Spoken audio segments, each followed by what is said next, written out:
Okay, this little video is just going to be on how I separate some of the roaches just for everyday feeding. You guys have seen the bucket method that I use. That's for cleaning out the bigger roach bins and stuff like that. Now I'm going to show you just a quicker, simpler how to sort them for your everyday feeding so that you have roaches available of all sizes.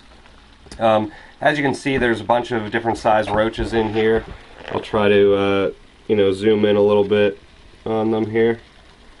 Got some adults, some nymphs, some middle-sized ones, everything like that. What I do is basically I just dump, I get a tub of these basically and then just dump it through a little sifting mechanism that I have that I made that is basically just 6-quart tubs that they have holes drilled in them of different sizes. You can see those ones are the biggest size, and then they go down to a little bit smaller. And then finally there's the really small size. I don't know how many holes are per tub, but just make enough of them so that they can easily fall through. And then the final tub, no holes in it, just because you don't want the roaches going everywhere. So basically all you have to do is make sure that they're in the correct order. You want the biggest holes on the top, and then going down in order. And then all you're going to do is just dump all the roaches into the top tub.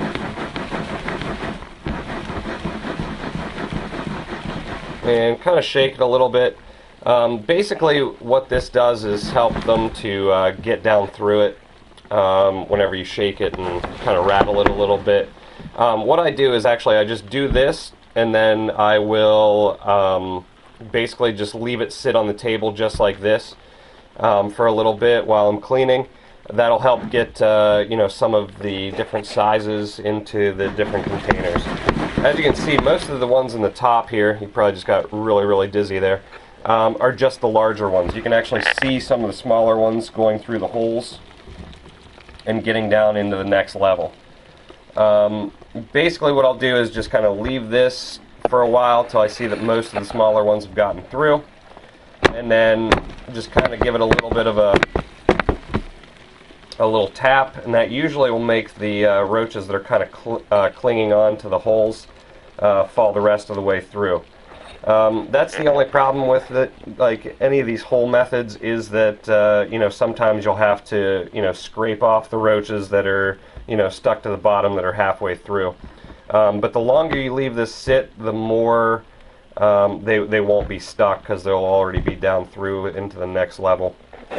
So what I'm going to do is, since I don't need any of these bigger roaches, basically what I do is just put it back into the bigger tub so that if any of them crawl out, they can. And then as you can see, the next level down has a different size to it.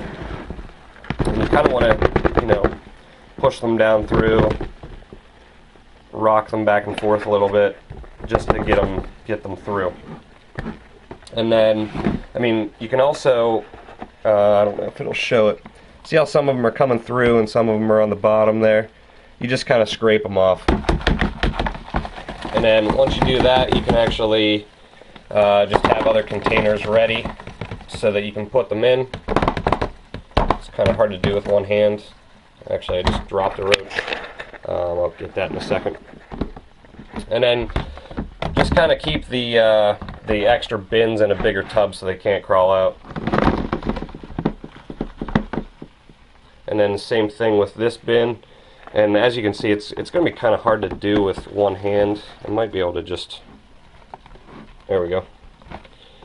Just kind of move them off the bottom.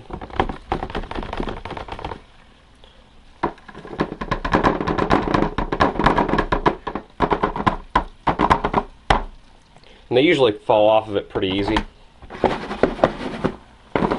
And then same thing for this one.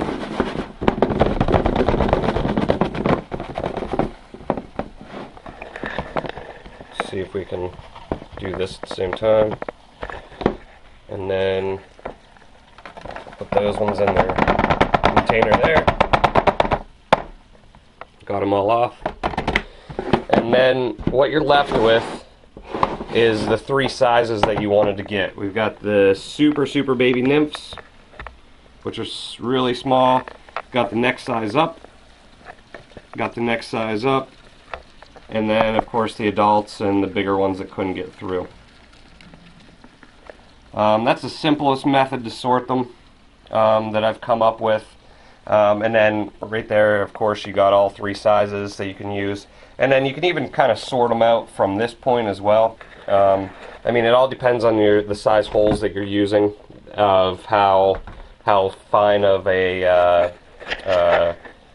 different size you want. I mean, you can always make the holes different sizes, stuff like that. I don't even know what size holes these are, to be honest with you.